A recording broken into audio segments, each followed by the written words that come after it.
The year is 1942. Imagine the endless, scorching sands of the Sahara Desert.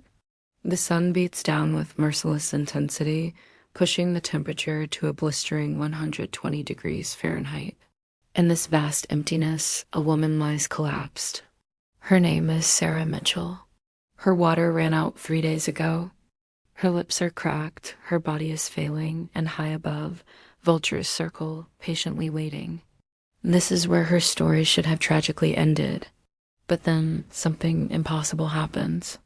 Through the shimmering heat haze, a shadow emerges on the horizon. A lone figure walking with a steady, almost unbelievable determination. By all logic, he shouldn't be there. No one should be. This desolate stretch of desert was known as the Land of Thirst, a place where even the most experienced travelers vanished without a trace. Yet here he was. His name was Omar Al-Rashid, a nomadic tribesman who knew the desert's secrets like the back of his hand. He was carrying something that would not only save Sarah's life, but would forever intertwine their destinies in a way neither could have ever imagined. This is the true story of Sarah Mitchell and Omar Al-Rashid. It's a tale of survival against all odds, a testament to human endurance, and a love story that defied the boundaries of culture, war, and even the desert itself. What you're about to hear is not a Hollywood script. It's a real-life epic, pieced together from recovered personal journals, declassified military records, and the first-hand testimonies of those who witnessed their incredible journey. Their story begins with Sarah, a British intelligence officer whose reconnaissance plane had been shot down. Lost and disoriented, she had wandered for days, her hope dwindling with every agonizing step. Her mission was top secret, and her chances of being found were virtually zero. She had resigned herself to her fate when Omar found her, a specter of death in the unforgiving landscape. He wasn't part of a rescue mission. He was simply traversing an ancient route known only to his people. Finding her was pure chance, a one-in-a-million occurrence. He gave her water from his goatskin bag, a few precious dates, and with gentle strength, lifted her onto his camel. This single act of kindness was a monumental risk. Assisting an allied officer could have meant death for him and his family. But in that moment, seeing a fellow human being at the brink of death, politics and war faded away. All that mattered was survival. Over the next few weeks, as he guided her across the perilous terrain toward the nearest Allied outpost, a bond formed between them, a silent understanding built on shared hardship and mutual respect. This story will challenge everything you think you know about the limits of the human spirit and the profound power of connection. Let's rewind the clock, not to the blistering sands of the desert, but to a small, cramped office in London. The year is 1942. The month is January. Inside, a 28-year-old woman named Sarah Mitchell is making a decision that will define her life. Sarah is a field nurse with the British Medical Corps. Imagine her, auburn hair pulled back tight, sharp green eyes that see everything, and a spirit so strong her colleagues have a nickname for her, the Iron Nurse. This isn't because she's cold or unfeeling. It's because under the most intense pressure, she simply does not break. The war in North Africa is raging, and Sarah has volunteered to go. This isn't a decision she made lightly. She lost her younger brother, Thomas, at Dunkirk. The thought of staying safe in England while others were fighting felt like a betrayal. She felt a duty, a calling, to be where the danger was greatest. Her supervisors, of course, tried to stop her. The front lines of the desert theater were considered no place for a woman. It was brutal, unforgiving, and incredibly dangerous. But Sarah had something they couldn't ignore. She was the best trauma nurse in her entire unit. And in the desert, where casualties were mounting at a terrifying rate, her skills were needed more than their rules and traditions. So, on February 3rd, 1942, Sarah stood on the deck of a transport ship, watching the shores of England disappear as she sailed toward Cairo. Tucked away in her bag was a small, leather-bound journal. This little book would become her silent companion, a witness to everything she was about to face. Her very first entry, written as the ship cut through the cold sea, says it all. I don't know what I'm sailing toward, but I know I can't stay behind. Thomas would want me to be brave. So I will be. Arriving in North Africa was like stepping into a different world, a world of relentless sun and endless sand. The British Eighth Army was locked in a deadly dance with Rommel's infamous Africa Corps, a brutal struggle that stretched across Libya and Egypt. The casualties were staggering, far worse than anything Sarah had seen before. She found herself working in mobile field hospitals, constantly on the move, always just a stone's throw from the chaos of the front lines. The conditions were almost unimaginable. She performed surgeries and treated horrific wounds, burns, shrapnel, severe dehydration and stifling tents where the heat was a constant oppressive enemy. Yet through it all, Sarah never complained. She just worked. She focused on the life in front of her, the soldier who needed her. And one by one, she saved them. She didn't just earn their gratitude. She earned their profound respect. Every man who passed through her care knew he had been treated by someone extraordinary. By August of 1942, Sarah had endured 6 months of this living hell. 6 months of seeing things that would shatter most people. But she wasn't most people. She stayed, she fought in her own way, and she saved countless lives. And every single night, no matter how bone-weary or emotionally drained she was, she would open her journal and write. She documented the heat, the fear, the small victories, and the devastating losses. Her journal was her anchor in the storm. And then, one sweltering afternoon, a new set of orders arrived. An assignment that was different from any she'd had before. An assignment that would take the Iron Nurse far beyond the relative safety of the field hospital and throw her directly into the heart of the conflict. This was the moment that would change everything. The moment that would test her in ways she couldn't yet imagine and set her on a path that history would never forget. August 15th, 1942, El Alamein, Egypt. In a canvas field hospital buzzing with flies and the smell of antiseptic, a young nurse named Sarah received urgent orders. 80 miles south, deep in the unforgiving desert, a reconnaissance patrol had been ambushed. 3 men were critically wounded, their lives hanging by a thread. A medical team had to reach them, and fast. But this was no simple trip. The area was contested territory, crawling with enemy patrols. Supply routes were a gamble, and to make matters worse, a massive sandstorm was predicted to hit within 48 hours. It was a suicide mission. Sarah volunteered without a second's hesitation. Her commanding officer, Major Patterson, a gruff Scotsman with a hidden soft spot for his staff, pulled her aside. His voice was low. "Mitchell, I can't order you to go. This one's voluntary only. The odds, they're not good." Sarah looked him dead in the eye, her resolve unshakable. "Sir, those men don't have odds at all if someone doesn't go. I'll take my chances." And just like that, the mission was on. The team was small. Sarah, a quiet but skilled driver named Corporal James Webb, and a young, eager medic, Private David Chen. They loaded a standard army truck with everything they could think of. Crates of medical supplies, bandages, plasma, water cans, and enough provisions for 3 days. A radio, a compass, and a set of worn maps were their only guides. The plan seemed almost insultingly straightforward. Drive south, find the wounded, stabilize them, and drive back. Simple on paper. In reality, nothing about it would be simple. They set off at dawn the next day, August 16th. The rising sun cast long, distorted shadows across an endless sea of sand and rock. The desert stretched out in every direction, a vast alien landscape that seemed to swallow the sky. The heat was already building, making the air shimmer like a mirage.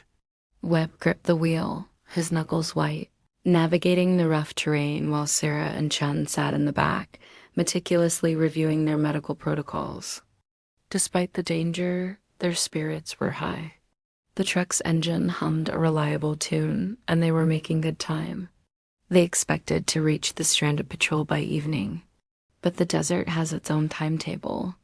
By noon, the temperature had climbed to a blistering 115 degrees. The truck felt like an oven. They pulled over for a brief stop, just long enough to check the map and force down some lukewarm water. As the two men rechecked the engine, Sarah took out a small leather-bound journal and a pencil. She wrote, "The desert is beautiful in a terrible way. It's like another planet, empty, eternal, indifferent to human life." It was a profound and unsettling thought. The vast emptiness seemed to press in on them, a silent, powerful force. They packed up and drove on, deeper into the heart of that beautiful, terrible indifference. They didn't know it yet, but their journey had just begun. The true test wasn't the heat or the distance. It was what lay waiting for them, hidden by the shimmering air and the shifting sands. They were driving towards 3 wounded men, but they were also driving straight into a story of survival, sacrifice, and unimaginable courage that would push them to the very brink of human endurance. The desert demanded a price for every life it spared, and Sarah and her team were about to find out just how high that price could be. This is the story of Operation Sand Angel, one of the most daring medical rescue missions of the Second World War.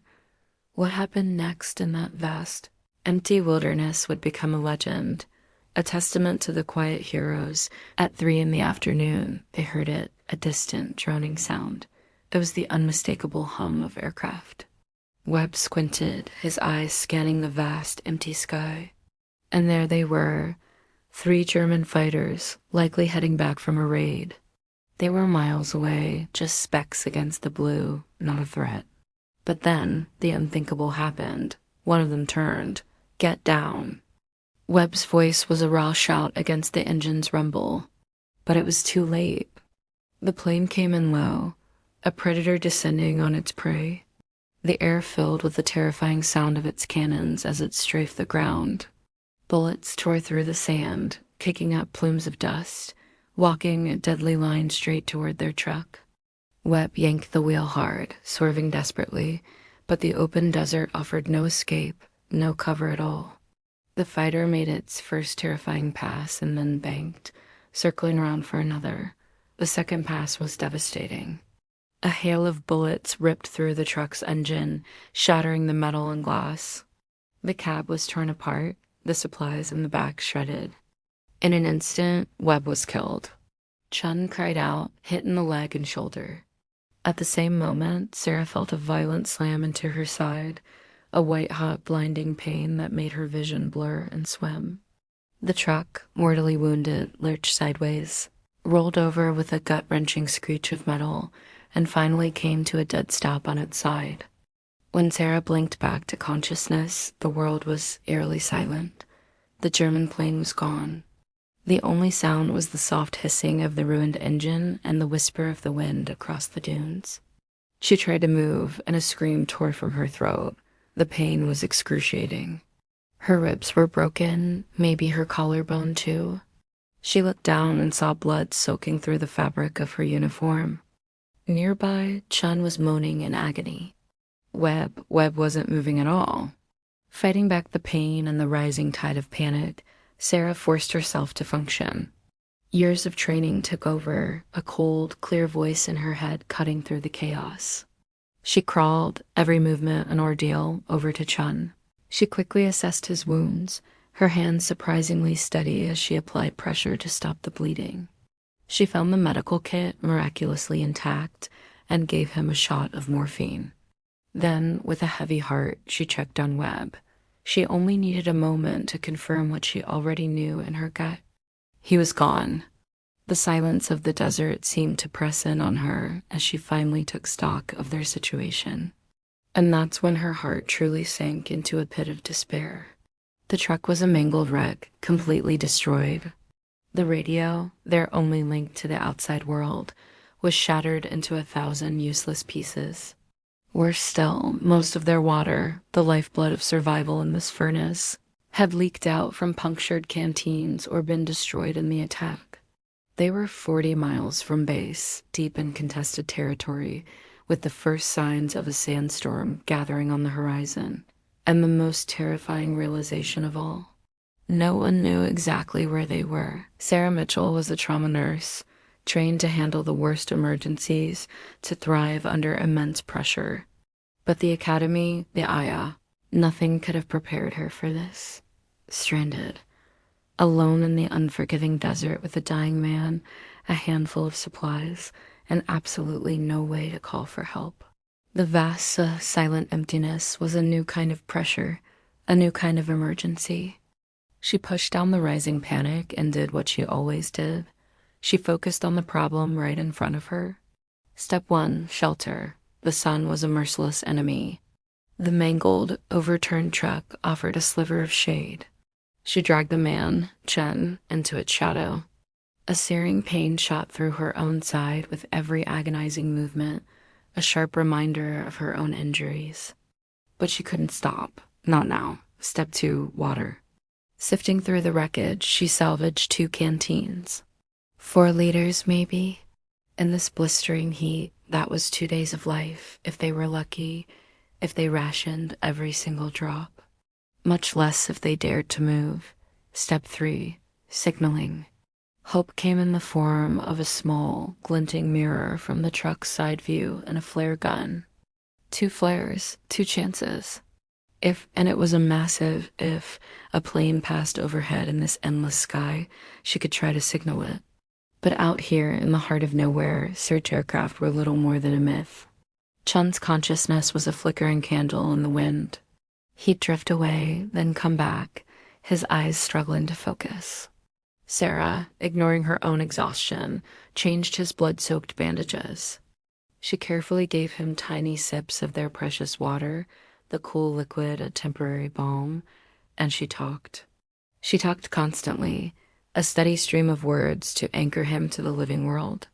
She told him about growing up in the green hills of Yorkshire, a world away from this scorched earth. She spoke of her mischievous younger brother, of the exact moment she knew, deep in her bones, that she had to be a nurse. She painted pictures with her words, trying to build a world for him outside of their shared nightmare. But there were things she kept locked away, buried deep. She never told him her darkest fear, that they were both going to die out here, their bodies baked by the sun, their stories swallowed by the sand. The first night was a new kind of brutal. The temperature plummeted, a shocking drop from a scorching 115 degrees to a bone-chilling 40 in just a few hours. The desert was a place of violent extremes. They had 1 blanket. 1. Sarah draped it over Chun, pulling him close, sharing what little warmth they could create. She shivered uncontrollably through the long black hours, the darkness amplifying every sound. She listened to his breathing, a ragged, labored rhythm that seemed to falter with every gust of wind.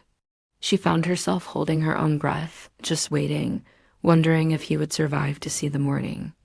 He did, but just barely. As the first rays of sun crested the horizon, painting the desolate landscape in shades of orange and pink, Sarah knew this was just the beginning. The desert had tested them, and now it was waiting. Day 2 was worse. The heat returned with a vengeance. I managed to rig a shade cover using the truck's canvas tarp, but it offered only a sliver of relief. I rationed our water carefully, just a capful every 3 hours. It felt like a cruel joke. It wasn't enough. I knew it would never be enough. Chun's wounds were getting infected, despite everything I tried. A fever took hold. He started talking to people who weren't there, his mother, his sister, a girl he'd known back in San Francisco. I just held his hand and kept telling him to stay with me, to just stay with me. By the afternoon, a cold dread settled in my stomach. I knew we were in serious trouble. My own wound, the one I'd been trying to ignore, was worse than I'd admitted. The pain in my side was a constant, sharp throb. Maybe internal bleeding, definitely an infection, and then I saw it. On the horizon, a wall of brown was rising, blotting out the sky. A sandstorm. I grabbed my journal, my hand shaking so badly I could barely write. Day 2. Chun is failing. I'm not far behind. The storm will be here by tomorrow. If we're not found soon, this is where our story ends. I'm not afraid of dying. I'm only sorry I couldn't save him. I'm sorry, Thomas. I tried to be brave. That night, Chun died. I held his hand as he slipped away, talking to him softly, telling him he'd been brave, that he was going home now. When it was over, I closed his eyes and just sat there beside him in the oppressive darkness, completely numb. I was alone now, utterly and completely alone. The last of our water might last another day, maybe. The sandstorm hit at dawn on day 3. If you've never been caught in a desert sandstorm, you can't truly imagine it. It's nothing like rain or snow. It's more like the sky itself has decided it wants you gone. The wind hits first, roaring in with gusts of 60, even 70 miles per hour. Then comes the sand. It's not just blowing around. It's a solid, horizontal wall of grit that strips the skin from your bones, chokes your lungs, and plunges the world from bright day into a suffocating twilight. Visibility drops to absolute zero. The sound is deafening, a constant thunderous roar that drowns out all thought, all reason. Sarah had wrapped her face in a scrap of cloth, desperately trying to breathe, and huddled for shelter against the overturned truck. But the storm was relentless. It showed no mercy. Sand began to pile up against the truck, then around it, a rising tide threatening to bury everything, her included. She had to keep digging herself out, a frantic, repetitive struggle, each desperate effort leaving her more exhausted than the last. The storm raged for 6 agonizing hours. When it finally passed, Sarah emerged into an alien landscape. The world she knew was gone. The truck, their last beacon of hope, was half buried under a new mountain of sand. Chun's body was covered completely. The desert had already claimed him, swallowing him without a trace. The world was utterly silent, still, and dead. Sarah checked her supplies. Her water was nearly gone. She had maybe 2 mouthfuls left, not even enough to properly wet her cracked, bleeding lips. Her wound was worse. She could feel the heat of infection spreading through her body, a slow burn from within. A fever was setting in, making her head spin. She tried to think logically to fight the rising panic. She had 2 choices: stay with the truck and hope for rescue. But the storm had erased every track, every sign that might guide searchers to her. It was a long shot, a bet against the vast, empty desert. Or she could walk, try to make it back toward base. 40 miles. 40 miles across a scorched wasteland with no water, a festering wound, and a burning fever. That wasn't just a long shot. It was suicide. Both options led to the same end, death. One was just slower, a lingering fade into nothingness. The other was a final, desperate act of defiance. Sarah made her decision. She would walk. At least that way, she'd die trying, die on her own terms. She gathered what little she could carry, the small signal mirror, the flare gun with its single remaining flare, her journal, and the last precious drops of her water. She stood over the mound of sand that was now Chun's grave and whispered a silent prayer. Taking one last look at the half-buried truck that had been their shelter, she turned and started walking north. The first few hours weren't terrible. She paced herself, conserving what little energy she had. She took impossibly tiny sips of water, rationing each drop.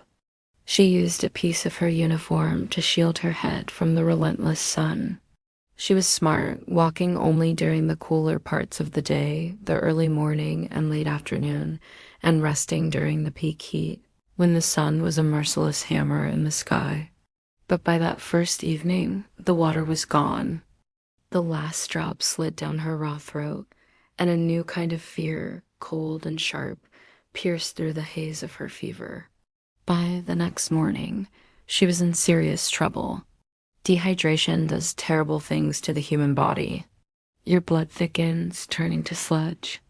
Your heart races, working overtime to pump the thick fluid through your veins. Your organs, starved of what they need, begin to shut down one by one. You stop sweating, which sounds like a blessing, but it's a very, very bad sign. It means your body has given up trying to cool itself. Your brain starts to malfunction. The world begins to warp and shimmer. Sarah kept walking. Her steps were slower now, more of a shuffle. She stumbled often. Each time she fell, it took longer to find the strength to get back up. The pain in her side was a constant, throbbing fire. Her fever was high, blurring her vision and filling her head with a dull roar that almost mimicked the storm. On what she thought was day 5, she'd lost track of time. The days blending into one long nightmare of sun and sand, she collapsed. This time, she couldn't get up. Her body had nothing left to give. She lay in the sand, the coarse grains hot against her cheek, and stared up at the vast, indifferent blue sky. She thought how strange it was that this was how it all ended. Not in some dramatic moment of heroism, not in a blaze of glory saving the world, but here, alone, in the crushing silence of the desert. She thought about Thomas, her son. She hoped he would be proud of her, of the life she'd lived. She thought about all the people she'd helped, all the lives she'd saved as a medic. She hoped that it all mattered, that it had meant something. She thought, and then a shadow fell across her face. At first, Sarah thought it was a hallucination. It had to be. Dehydration does that, right? You see things that aren't really there, mirages, phantoms. It's your dying brain's last, desperate attempt to make sense of complete sensory deprivation. But this shadow, it didn't disappear. It stayed, a dark shape against the blinding sun. And then she heard it, a voice. It was speaking words she couldn't understand. Was it Arabic? Everything was so foggy, so distant. She forced her eyes, cracked and dry, to focus. A man was kneeling beside her. He was Bedouin, she could tell from his traditional clothing, the keffiyeh wrapped carefully around his head. His face was weathered by a lifetime of sun and sand, and his eyes were dark and incredibly intense. He looked to be in his 30s, tall and lean, with the kind of bearing that told you he didn't just survive in the desert. He belonged to it. In his hand, he was carrying a goatskin water bag. Hope, a feeling she'd thought was long dead, flickered inside her. "Please," Sarah whispered in English. It was the only word she could manage, a faint rasp from a throat raw with thirst. The man, his name was Omar, though she wouldn't learn that for hours, didn't hesitate for a second. He moved with a quiet confidence. He lifted her head with a gentleness that seemed almost impossible in this harsh landscape and brought the water bag to her lips. Slowly, he said, his English accented but perfectly clear. "Small sips. Too much will make you sick." Sarah drank. The water was warm and it tasted faintly of leather, but in that moment, it was the most beautiful, most miraculous thing she had ever experienced. It was life itself, flowing back into her body, pushing back the darkness. With every sip, the world came back into focus, the edges sharpening, the colors returning. Omar watched her with the practiced eye of someone who understood survival on a level she couldn't even comprehend. His gaze moved over her, taking in her tattered clothes, her sunburned skin, the wound on her leg that was now angry and infected, the feverish heat radiating from her.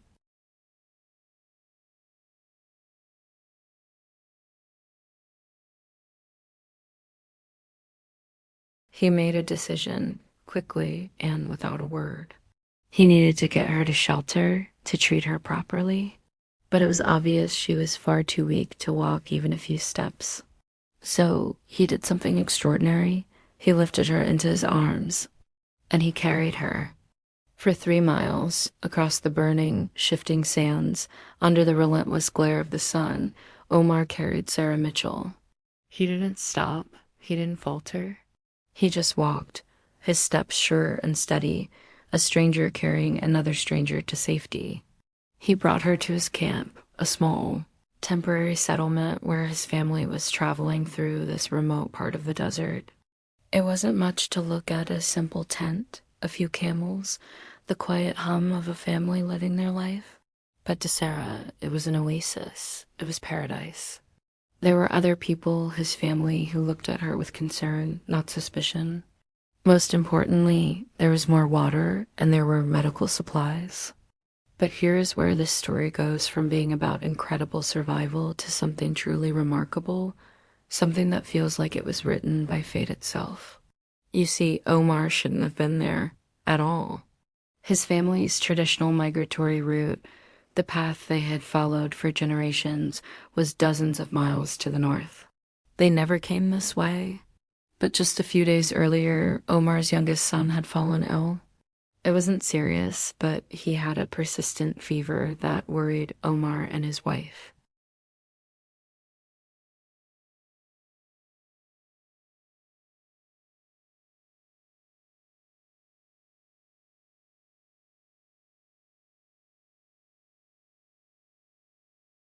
So Omar had diverted his family's course.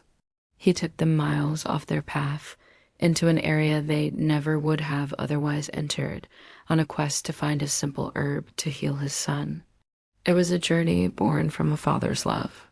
He was searching for a plant, not a person.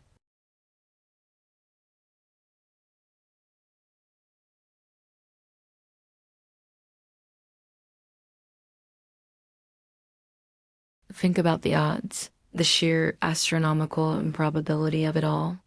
If his son hadn't gotten sick, if that cousin hadn't mentioned that specific herb, if Omar had decided it wasn't worth the detour, Sarah would have been just another tragic story swallowed by the desert.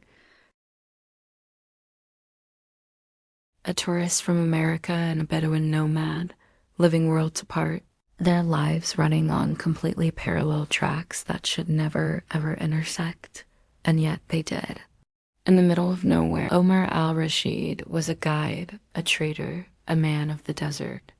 Educated in Cairo, he chose the nomadic life of his ancestors, knowing the shifting sands of North Africa better than any mapmaker. Just 3 days earlier, his path was set 200 miles to the west, leading a merchant caravan on what should have been a 2-week journey. But fate, it seems, had other plans. On the very morning Sarah started her desperate walk into the desert's embrace, something shifted. Omar's eldest son, traveling with him, was struck by a sudden, violent fever. Malaria, perhaps? Omar didn't hesitate. He left the caravan, taking his son on the fastest route he knew, a direct line back to his family's camp, where his wife's healing hands awaited. That route, that single thread of hope for his son, led him straight through the desolate patch of earth where Sarah had collapsed. The odds are simply staggering. The Sahara Desert sprawls over 3.6 million square miles. For Omar to be in that exact spot, at that precise moment, after Sarah had wandered for days in a direction chosen by desperation alone, it defies all logic, all calculation. It was a statistical impossibility. Later, in the quiet pages of her journal, Sarah would write, "Thomas used to say that miracles are just God's way of remaining anonymous. I never believed him. Now I have to." For the next 3 days, Omar and his wife became Sarah's guardians, her saviors. They gently nursed her back from the precipice of death. They cleansed her wounds, soothed her raging fever, and administered water and food with painstaking care. In a beautiful echo of healing, Omar's son also began to recover. His fever broke on the 2nd day, a sign of life returning to their small, isolated world. Communication at first was a challenge. Omar's English was sparse and Sarah's Arabic was non-existent. But human connection finds a way. They spoke through hand gestures, through simple drawings etched into the sand, and through long shared silences that held more meaning than words ever could. Through this silent language, Omar shared tales of his life, a tapestry woven from the sun and the sand. In return, Sarah spoke of her life as a nurse, of the brutal realities of war, and of the brother she had lost. In this remote corner of the world, a British nurse and a Bedouin guide discovered a profound shared truth, a deep respect for life, an instinct to help others, and a quiet courage that needed no translation. By the fourth day, a flicker of strength returned to Sarah. She could sit up. By the fifth, she took her first faltering steps, her legs finding the ground again. Omar, ever the guide, offered to lead her back to the British lines. He knew their location, a simple journey for him. But something had fundamentally shifted within Sarah.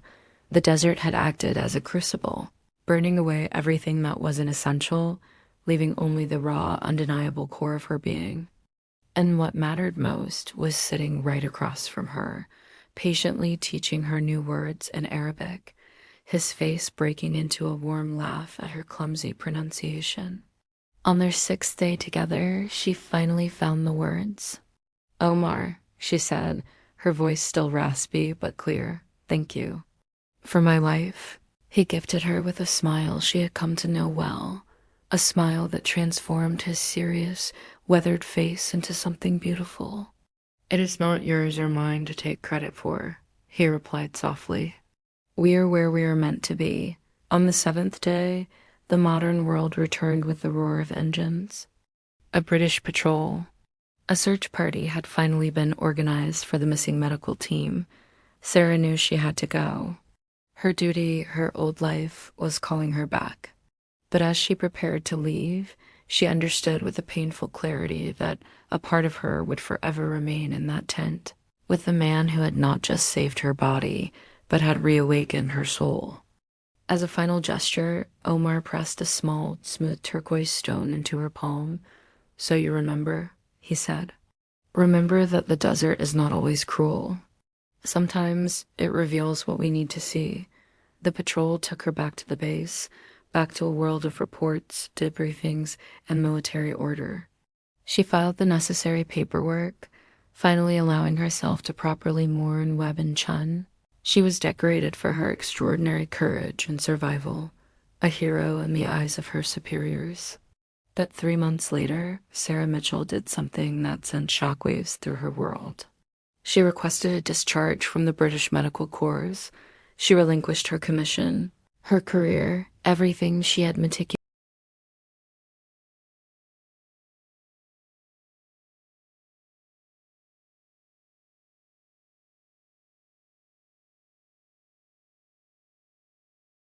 Sarah and Omar married in a Bedouin ceremony in 1943.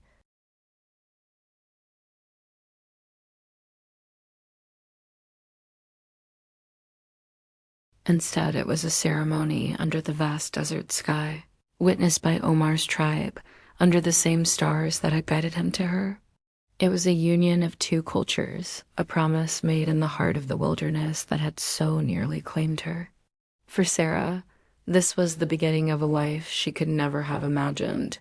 The comforts of London, the predictable routine of a nurse, were replaced by the raw, untamed beauty and the harsh realities of desert life. They spent the next 40 years together, weaving a life that was a beautiful tapestry of both their worlds.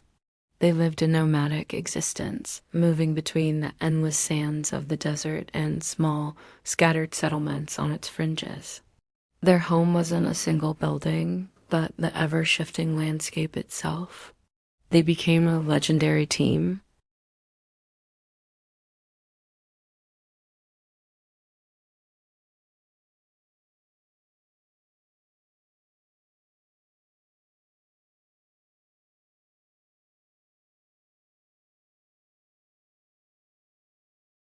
They were also guides, not just leading travelers through the treacherous terrain, but guiding people back to health. For Sarah, the transformation was profound. The desert, which had once been her near-certain tomb, a terrifying expanse of heat and nothingness, slowly became her sanctuary. She learned to read its signs, to understand its rhythms. She saw the subtle beauty in the way the light changed on the dunes, the resilience of the sparse vegetation, and the clarity of the night sky. She learned to love the very thing that had almost killed her because it was inextricably linked to the man she loved. Omar, in turn, found his own world expanding. He had always believed in the power of the desert and its ability to give and take life. But in Sarah, he saw a different kind of miracle. He saw a dying British nurse who, against all odds, refused to give up. Her strength, her intellect, her compassion, it was a force of nature he had never encountered before. He learned that some miracles don't come from the sky or the sand, but in the form of a stubborn, determined woman with a will of steel. Their love story wasn't just about them. It was a story that grew and branched out. They had 3 children raised between 2 cultures, fluent in 2 languages, at home in both a Bedouin tent and a city apartment. These children were the living embodiment of their parents' union, a bridge between the East and the West, and their legacy didn't stop there.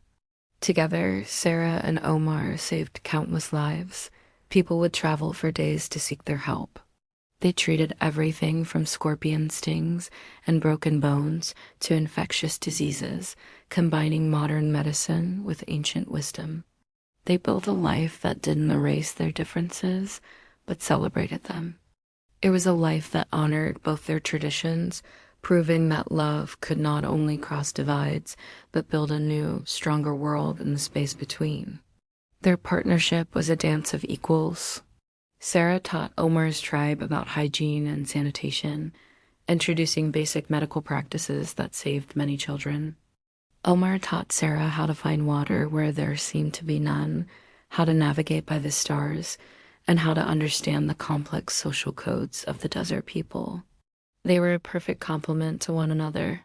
Where one's knowledge ended, the other's began. Their story became a quiet legend, whispered around campfires and in the markets of small towns, the story of the English doctor and her Bedouin husband. The years pass, etching lines of laughter and experience onto their faces. They saw their children grow and have families of their own. They saw the world change around them as cars and radios began to penetrate even the remote corners of their world. But their bond remained as constant and unwavering as the North Star they so often navigated by. Their love wasn't a whirlwind romance of fleeting passion. It was a deep, quiet river that had carved its own path through the landscape of their lives. It was tested by sandstorms, by droughts, by sickness, and by the skepticism of outsiders, but it never faltered. Then, after 4 decades of a shared life, their journey together neared its end. In 1983, Sarah Mitchell, the girl who had once been a prim and proper nurse from London, fell ill. She was taken to a modern hospital in Cairo, a world away from the desert she had come to call home. She passed away at the age of 69, with Omar, her husband, her rescuer, her partner in everything, holding her hand. According to their daughter, who was by their side, Sarah's last words were a testament to the incredible life she had lived.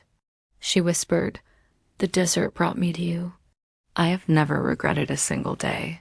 Omar was lost without her. She was his compass, his anchor, the other half of his soul. He returned to the desert, the place where he had found her, the place that had defined their lives. Just 6 months later, he died in his sleep, under the stars, in the heart of the desert he loved. It was as if his spirit simply couldn't bear to be in a world that no longer held her. When members of his tribe found him, they discovered something clutched in his hand. It was Sarah's journal, the one she had started on her ill-fated journey all those years ago, which she had kept safe for 4 decades. On the last blank page, in the careful, slightly shaky script of a man writing in a language not his own, Omar had added his own final entry. He had written in English a final message to her and to the world. It read, "She was my miracle. I was hers. The desert gave us to each other." The story of Sarah and Omar is more than just a love story. It's a powerful reminder. It reminds us that even in our darkest, most hopeless moments, when we feel like we're lost and dying in the sand with nothing left, life can surprise us in the most extraordinary ways. Love can find us where we least expect it. And yes, miracles can happen. They might not be flashes of light from the heavens. Sometimes a miracle is simply another person reaching out a hand when you need it most. It's the unexpected connection that changes the entire course of your life. Thank you for staying with me through this incredible true story.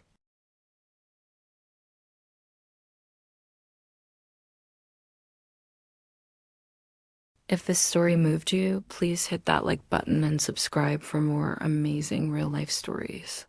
And always remember, sometimes the most extraordinary moments of our lives come when we are at our most vulnerable. Thank you for watching.